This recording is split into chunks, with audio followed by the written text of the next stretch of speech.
Russia's invasion of Ukraine is almost 3 years old, and neither side has been able to gain a clear advantage. As a result, there's growing talk about a potential ceasefire or peace agreement in Ukraine's capital, Kiev, and other countries that support Ukraine.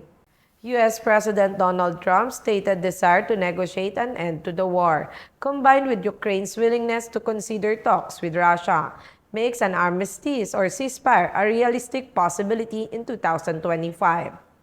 However, the path to an armistice is fraught with challenges. To avoid repeating past mistakes, policymakers must learn from previous failed ceasefire agreements, such as the Minsk agreements. Signed in 2014 and 2015, the Minsk agreements de-escalated the war in the Donbas, but ultimately failed to end hostilities or prevent Russia's 2022 invasion. In 2022, Russian President Vladimir Putin expressed disappointment and surprise over former German Chancellor Angela Merkel's comments on the Minsk agreements. Putin claimed that the West's only aim in this process was to pump Ukraine with weapons and get it prepared for further military actions.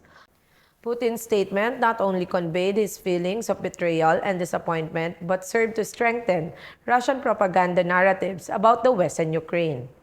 Former Spanish diplomat Ambassador Jose Zorrilla recently shared his thoughts on the renewed diplomatic efforts in Ukraine. Despite the ongoing conflict, he believes that diplomacy never truly stopped, but rather evolved.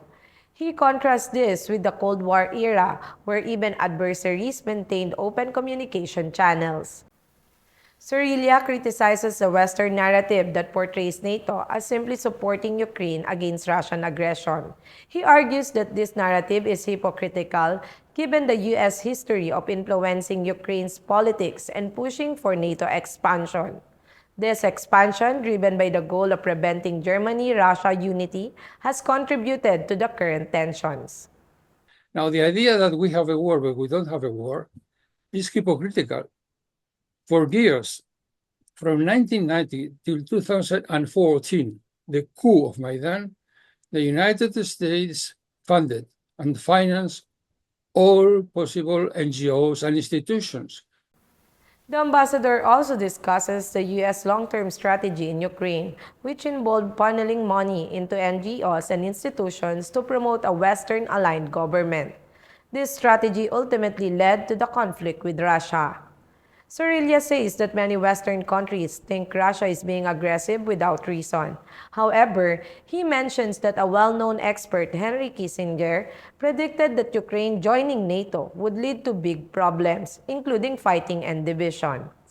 You have the article, if you're interested in this, you're a professional. Henry Kissinger in the Washington Post, 5 March 2014, published an article and said, this will lead to territorial split and civil war.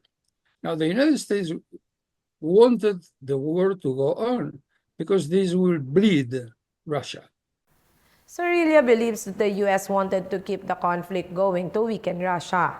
He's surprised that European countries are going along with the U.S. stance towards Russia. He thinks this might be because European countries aren't thinking carefully about the consequences and are influenced by negative feelings towards Russia. They said and repeated that a peace deal was signed with initials between Russia and Ukraine in Istanbul. And why? What happened? Well, it happened that they went to Washington, and Washington said, how come you sign a peace? What's this? And the other said, they're very innocent. The poor Ukrainians were very innocent. And they said, well, Putin doesn't want any territory, you know. He has no territorial ambitions. The only thing he wants is that we don't join NATO. And then Biden said, no, but this is the object of everything. This is the goal. No NATO, no peace. Wage war, and we will give you all the necessary, and you will end up winning. Not only did they do that, they went to Georgia, and they tried to convince them to open a second front. Georgia wisely said no. Despite public narratives, Uriu reveals that many diplomats understand the conflict's complexities but are constrained by their roles and political directives. Historically, Britain has played a significant role in shaping Western attitudes towards Russia, with examples ranging from the Crimean War to Truman's post-World War II policies. The US was continued this trend, pursuing policies to weaken Russia even after the Soviet Union's collapse. Sorilla highlights Donald Trump's administration as recognizing the flawed strategy of endless war, marking a departure from previous policies. The Ukraine conflict is a proxy war between the United States and NATO. NATO and the European Commission want to continue the conflict until Russia is defeated, but Trump and Vance want to end the war quickly. I am Lovely Montoya of Manila STV.